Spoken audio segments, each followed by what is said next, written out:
I've got an experience that I'm reluctant to talk about because it's hard to believe. I've had two experiences, and the first one was just it was unique because it was me and it was what happened, but that's not what I want to talk about tonight. Because when I had my first experience, I thought, well, I've had my hoorah. It really does exist. Patterson film is real. And I've had my hoorah. I spend a lot of time in the woods. I'm 71 years old. And I've never had an experience when I've been out in the woods, but I had one in my backyard. I live in Joyce, Washington. And like I said, I thought this is my hoorah. Well, I've got a friend that has a hooch that he lives in at the north end of Lake Ozette, about 6 miles clear up in there, in from the beach a bit, back in there. And he's an old Vietnam vet. And when he got home from Vietnam in '76, he threw his dog tags over the banks at Shai Shai. And he said, "The moon and the tide is my time." And he's lived there ever since. Well, about 6 years ago, I'm back up in there and I run across his hooch, and he's an older man. He's 66, I'm 71. So he was about 60 then. And he was older, and somebody had felt sorry for him and got him a little trailer and managed to get it back up in there. And I saw smoke coming out of it. And I got to meet this old man. I met him by leaving one of those little bit of wine on his hooch there, and said, got more for you. And after about my third trip, suddenly he shows up in the trail with a smile on his face, and he's got a beard that comes down to here and hair that comes down to here, and we've become good friends. Okay, here's the story. Here's what happened. A couple summers ago, I'm up there, and I set up my tent, 3-man tent, and it was comfortable, and I was with him, and I was staying in his hooch with him when it was time to go out. And he's got this big stump right outside of his hooch. He calls it his hooch. And I'm noticing that he steps out, and I'm kind of about from here, maybe close to the end of the rows of seats here, about 3/4 of the way up. And I see him come out with some grub, and he puts it on the stump. He cups his hands and he howls and kind of half screams. And I thought, okay, this guy, he's been out here since 1976, okay.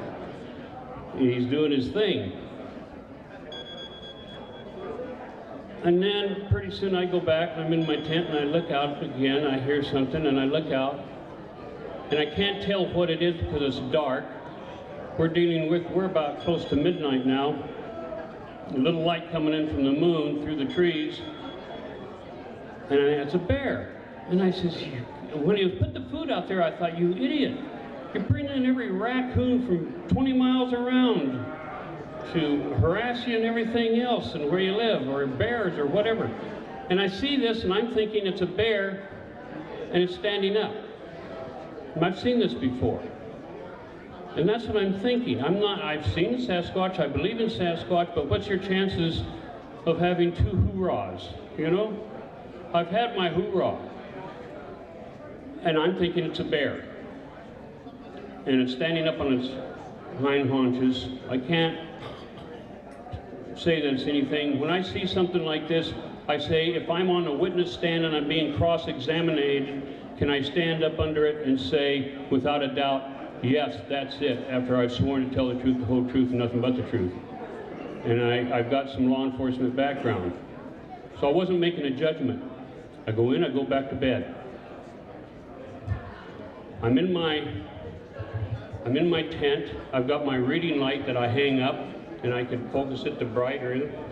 I have my little camp stove in there, and I like sardines, and I like to mix sardines with top ramen. So I had my mixture, 2 cans of sardines and some top ramen in there, and there's some left over, and I was going to save it for breakfast in the morning, and it's sitting there. And it's in a pot. Anyway, it's in a pot about this big around. It's sitting on the little camp stove, off, I've eaten, sitting there, and the lid's off. About this far in from the opening of my tent. And I'm laying there and I'm reading. I've got my light on. And my tent starts caving in and something's moving. I'm thinking it's a raccoon. This has happened to me before, and a raccoon is leaning against my tent and walking through to see whatever. I've had him grab the bottom of my mummy bag that I sleep in. But then the whole side of my tent is caving in. The whole side of it. And I'm going, uh-oh. That's a bear that Ken's feeding, and I'm going to chew his out for inviting bears into my camp and everything, because this guy's leaning against my tent. And I want you giving him a taste, and now he wants the rest. And I'm thinking, okay, and it comes around. Well, I look over there, and I see my pot. And I think I need to get my pot. And all of a sudden, this, whatever it is sniffing outside my tent. Now, when I'm out in the woods, at times, and at this time I did, I have a weapon with me. I've got a carry permit. Well, I happen to have a 44 mag. And I had this 44 mag sitting there, because I've had an alternation. And I had this 44 mag sitting there, and I thought, okay, if the bear sticks his head into that tent and decides to come into the tent, I'm going to shoot a hole through the top of my tent and scare him away or whatever. I had no intentions on shooting him, but I wasn't going to have him come in my tent either. And I looked, and I had, my tent was unzippered about that far, and sometimes I purposely do that because I'm an old man and I got to get up in the middle of the night sometimes. And I'm expecting this big head to come in. Or maybe my friend is pulling some kind of a trick on me and trying to scare me, and this is his sense of humor from being in the woods for so long. About the time I'm going to get up and go get my pot and put a lid on it and get it out of the way or something, a hand comes through the opening of my tent. A big, long hand. The thumb is set back. It's hairy. The palm is black. The hair is kind of brown, and I could see that it was brown with maybe a little black at the tip. It reaches in. Now, and I don't know, I'm sitting here blown away, I'm scared. I'm having a hard time holding my water about this time. And it reaches in, and it reaches its hand around this pot that's about this big around, but it doesn't grip it with its thumb. It takes its thumb up over the top and hooks it like this.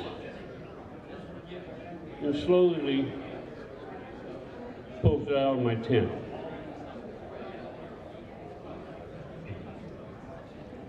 I'm scared. I mean, all I want to do is roll up my tent, get it in my trunk, and get the heck out of there as quick as I can.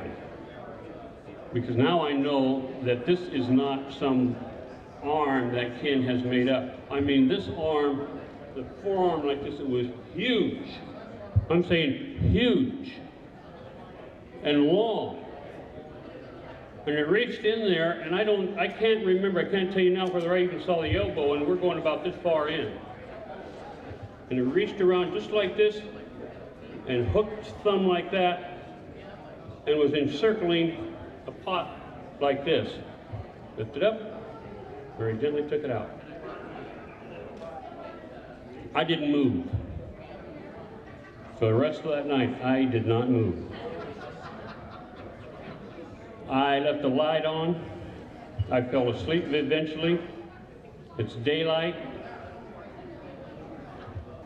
I unzipper my tent and I look out, and look around, and I come out, and then about from here to the SasquatchPrinting.com there was my plot. I went over to it. It's empty. And there was a rock inside of it. I kid you not, there was a rock inside of it. This is so crazy. I don't tell this story except to my grandchildren. There's a rock inside of it, so I pick it up. And I can't get my head around what has just happened. I can't get my head around it. I've already had my experience. I've seen the body of a Sasquatch on my own property, the back side of it, the domed head and everything, and I walk away. But here was a hand that reaches into my tent, grabs this, picks it up, pulls it out, and then I get up in the morning because I've really got to relieve myself now. And there it is sitting there, and there's a rock in it. I pick it up, I take it over to my friend's house, this old Vietnam vet, lived out in the woods all of his life, and I show it to him and shows him what happens.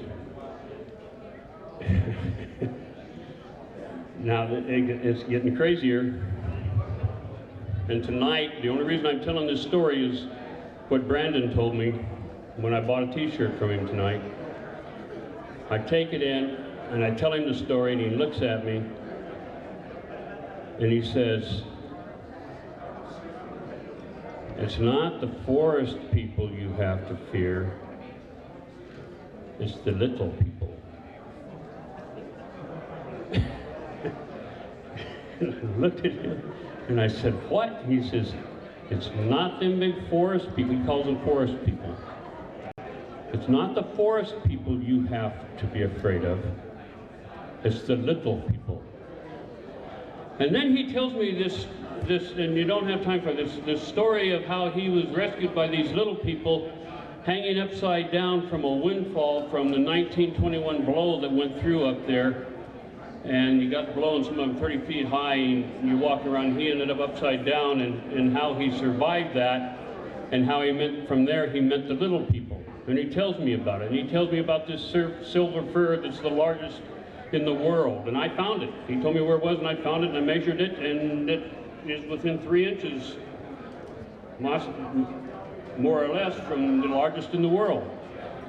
And then I'm over here buying a t-shirt, and I'm telling this story. I didn't tell him the story I just told you, and how my friend said it's the little people.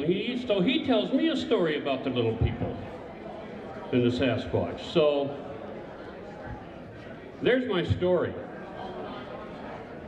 That's what I saw. There was a pot. My pot ended up outside my tent, and it was licked clean, and there was a rock inside of it. That's my story. That's